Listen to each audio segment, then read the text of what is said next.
네, 수학 익힘책 38쪽과 39쪽 생활 속에서 대응 관계를 찾아 식으로 나타내어 보기 문제풀이를 해보도록 하겠습니다. 자, 1번입니다. 그림에서 대응 관계를 찾아보세요. 서로 대응하는 두 양을 찾고 이 대응 관계를 이렇게 문장으로 말로 표현하면 되겠습니다. 자, 먼저 빈칸이 제일 적은 2번부터 해결을 해보자면 대응 관계를 볼게요. 책꽂이 칸의 수를 10배 곱하기 10을 하면 책이 된대요. 책의 수가 나온대요. 그러면 대응 관계는 책꽂이 칸의 수와 뭘까요?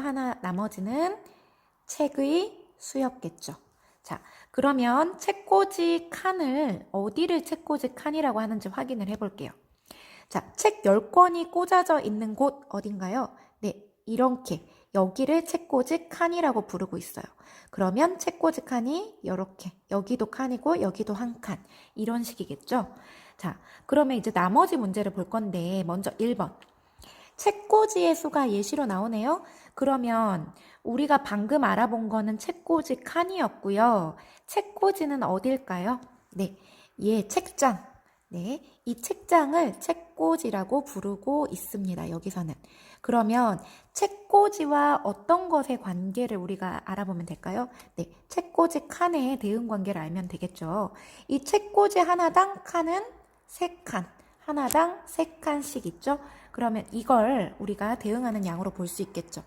그러면 책꽂이의 수와 책꽂이 칸의 수 이렇게 하면 책꽂이 칸의 수는 책꽂이 수의 몇 배이다? 3배이다. 이렇게 하면 되겠죠? 책꽂이 하나당 칸이 3칸씩 있으니까요. 또 꼭 책꽂이 칸과 책꽂이만 연관시킬 필요는 없고 책의 수도 연관 지을 수 있어요. 자, 한 칸에 10권씩 있으면 이 책꽂이 하나당 책은 총 몇 권이 있을까요? 총 30권이 있겠죠. 보다시피 다른 책꽂이들도요. 네, 빈틈없이 다 책이 빽빽하게 꽂혀 있어요. 여기도 30권, 여기도 30권. 그러면 이걸 표현을 달리해서 책꽂이의 수와 책의 수 이런 식으로 대응 관계를 해도 괜찮습니다.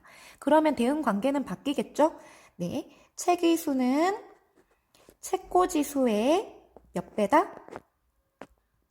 30배이다. 이렇게 하면 책의 수와 책꽂이 수의 관계가 나오겠죠. 자, 그러면 3번. 이번엔 탁자를 볼 거예요.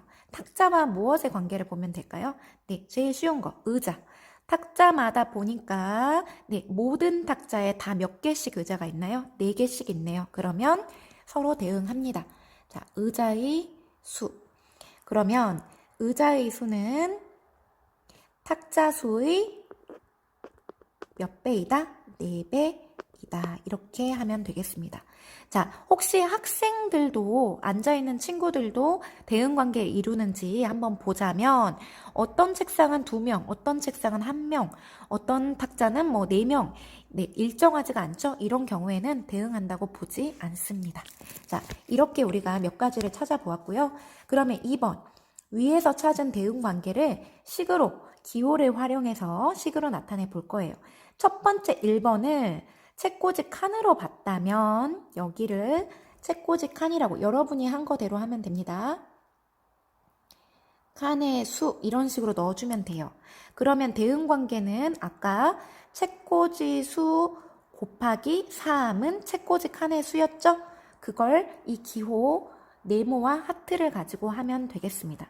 책꽂이 칸의 수는 책꽂이 수 곱하기 3이다. 이렇게 하면 되겠습니다. 자, 그러면 2번. 2번은 책의 수와 책꽂이 칸의 수였죠? 그러면 여기 앞에를 책의 수를 네모라고 하고 책꽂이 칸의 수를 동그라미 2개. 그러면 책의 수는 책꽂이 칸의 수 곱하기 10이었죠? 네모는 동그라미 2개에 곱하기 10 이렇게 표현을 하면 되겠습니다.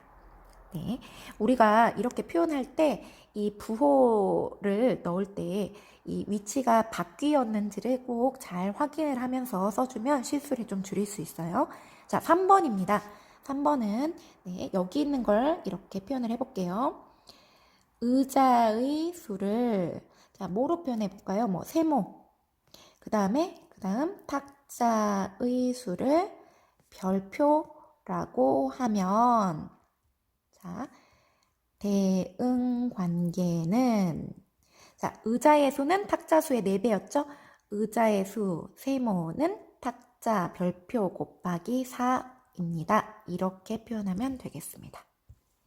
네, 이거 저번에도 이야기했지만 꼭 곱하기로만 할 필요는 없어요. 네, 세모 나누기 4 하면 별. 이것도 되죠? 이렇게 표현한 친구들도 맞습니다. 다음 장, 이제 3번입니다.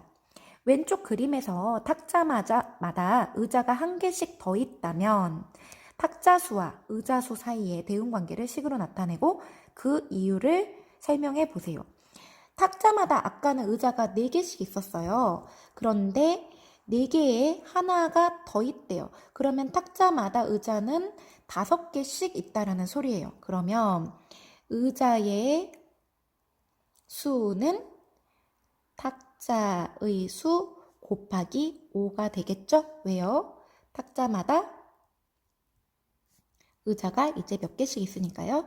5개씩 있기 때문이다. 뭐 이런 식으로 써주면 되겠습니다. 자, 4번입니다. 지혜는 친구들과 칠판에 미술 작품을 자석으로 붙였습니다.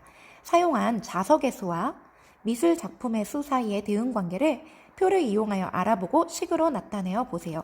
자, 빈칸도 있지만 빈칸이 아닌 것들을 이용해서 규칙을 알면 됩니다. 자, 여기 이 2개, 그 다음에 요거를 보면 돼요. 자, 어떤 관계가 있죠?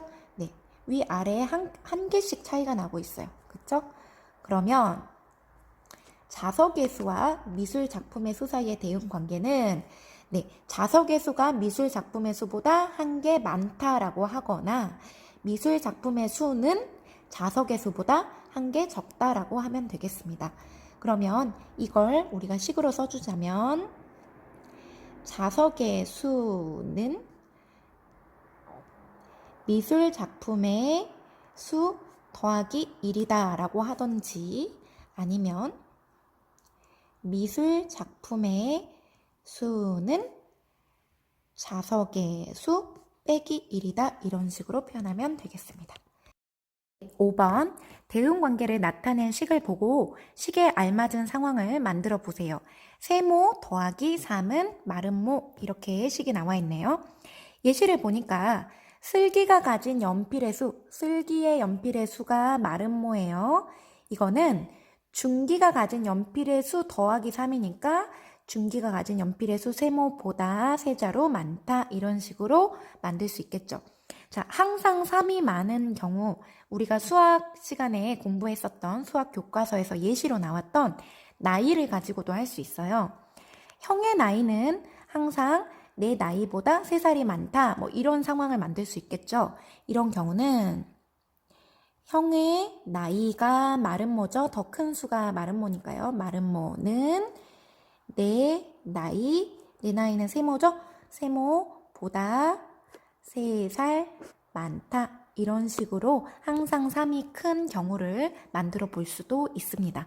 다른 경우라도 여러분이 더하기 3의 상황이 맞게 적었다면 맞습니다. 자, 6번입니다. 주변에서 서로 대응하는 두 양을 찾아 각각 기호를 나타내고 대응 관계를 식으로 나타내 보세요. 이것도 사실 너무 다양해서 선생님이 어떤 것만 특정으로 줄 수는 사실 없어요. 그냥 여러분이 대응하는 두 양을 찾아 그걸 기호로 표현한 다음에 식으로만 기호를 가지고 잘 나타냈다면 맞습니다. 뭐 굳이 예시를 주자면 의자와 의자 다리수 의자 수와 의자 다리수가 있다면 의자 수를 동그라미 2개, 의자 다리수를 별표라고 한다면 의자 다리가 4개씩 있는 의자라고 칩시다. 그러면 의자 다리는 동그라미 2개 곱하기 4다. 이런 식으로 이렇게 식으로만 잘 나타냈으면 네, 맞습니다. 너무나 다양하기 때문에 여러분이 두 양을 잘 찾아서 식으로 기호를 가지고 잘 나타냈다면 맞게 하면 되겠습니다. 여기까지 해서 생활 속에서 대응 관계를 찾아 식으로 나타내기 문제풀이를 해보았습니다. 모두 수고하셨습니다. 여기까지